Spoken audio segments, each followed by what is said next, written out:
The Elly Doyle Park Service Award recognizes individuals and organizations that contribute outstanding volunteer service to the Park Authority. The award was established in recognition of former board member and chairman Elly Mae Doyle's years of exemplary service.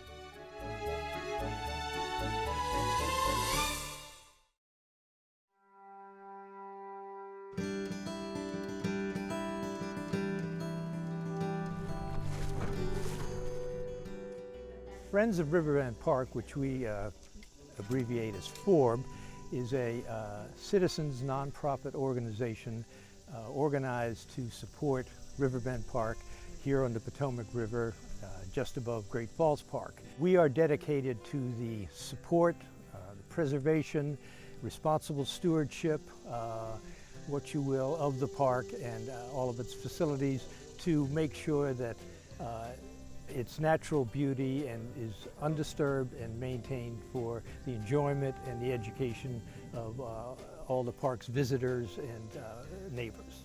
Friends of Riverbend Park has essentially contributed to the support of the park mainly by volunteer efforts and funding efforts.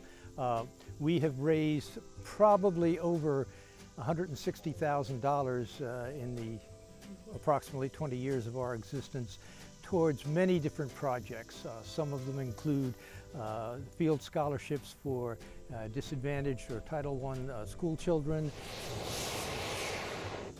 support of summer interns, purchase of equipment such as canoes, telescope, office equipment, exhibit cases. Our newest acquisition, in fact, in late 2015 was a 16-foot fishing boat. This has proved to be very popular and should be a significant source of income for future Riverbend Park programs. In addition, it can be used and will be used for training of the Riverbend staff for water safety and also as a backup boat for rescue missions. Riverbend Park has a number of summer programs, and in the past years, Friends of Riverbend Park has supported the addition of summer interns who help the Riverbend staff to carry out these programs. This is a significant source of revenue for Riverbend Park, and it also represents a major part of our donations. Friends of Riverbend Park is very proud and very honored to receive the Elly Doyle Award this year. We feel that Friends of Riverbend Park provides an invaluable link between the neighbors, the local community, and the park authority and park users because we provide a number of different services and means of communication between all of those various groups.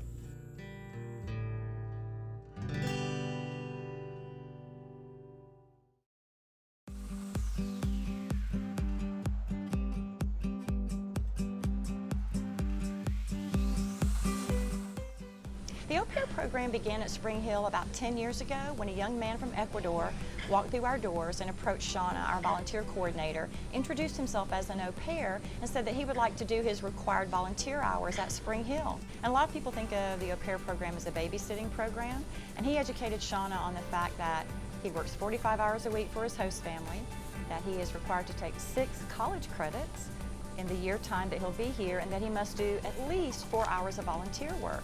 And she saw a golden opportunity to bring other au pairs here. So we currently have 28 au pairs from 11 different countries, but over a period of 10 years that the au pair program has been in place here at Spring Hill, 165 au pairs have walked through these doors.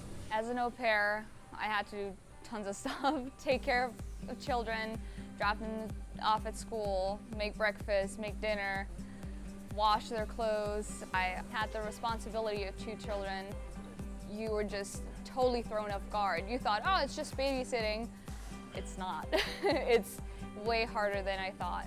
So the number of hours that the au pairs have contributed to the rec center so far has been 3,336 hours, if you can imagine that.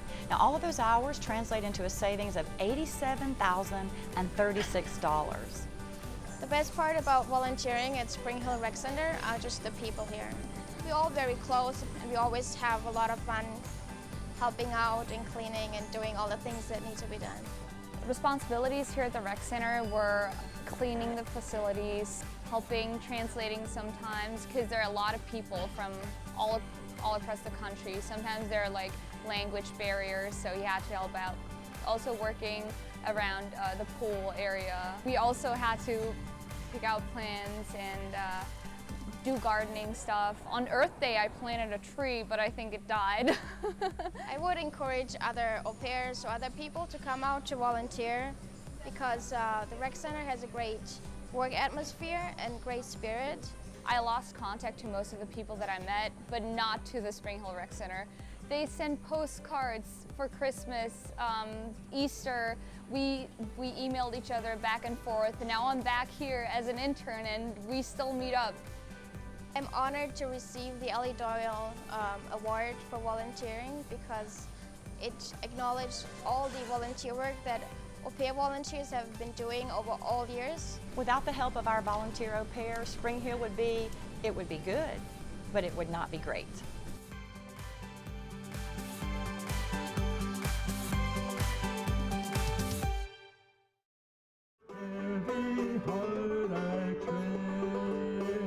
Fire! My accomplishments as a historian, I started off, academic training I had none. The historian was just, in essence, self-taught from my reading, visiting historic sites, taking what I learned and applying it and bringing it to reenactments and encampments. I decided to become a volunteer here. It started because our unit was doing this event, and we were actually the host unit. So it was on our schedule every year, and I've been doing it probably from the beginning of when I started reenacting, coming out here. So it's actually more than 20 years. At this event, I am dropping into civilian mode and I'm giving a recruiting speech. We'll be doing a drill with the kids later this afternoon, and the rest of the time trying to stay cool today. When I give a recruiting speech, it's not a copy of one that was given, but I've read enough, both of speeches and writing, so this is the style that somebody would use. One thing I will be demonstrating also to the spectators is how they loaded their musket. There are 9 separate steps. We'll go through each of those 9 steps, and then of course after the soldiers learned it, all their officer had to do was say load, and they would know all the 9 steps. I love to work with the kids. You tell them things and they soak it up. They are sponges. Everything you see out here is owned by the people that come. So if we didn't come with all our stuff, you would not be able to provide as comprehensive a presentation. The reason I enjoy this and have been doing it as long is because it gives me a chance for myself to learn about history. And there's something in reenacting called the magic moment, when all of a sudden it seems like it's really happening. I've had 2 in all those years, when all of a sudden it was the 1860s. The whole scene seemed like this is exactly what they saw, presentation. And like, I feel honored to get this award because, well, for one thing, I never expected it. I was just coming out here and volunteering to the best of my ability. And I just never expected to get it. So I thank them for giving me the award. One thing I will say that's helped me get it is my wife was also a reenactor, and she was very understanding. So she couldn't come out here because she couldn't take the heat, but she'd say, "Have a good time, sweetheart." Hip hip, hooray! Down at Archives, they say, the past is prologue and study the past. Aim, fire!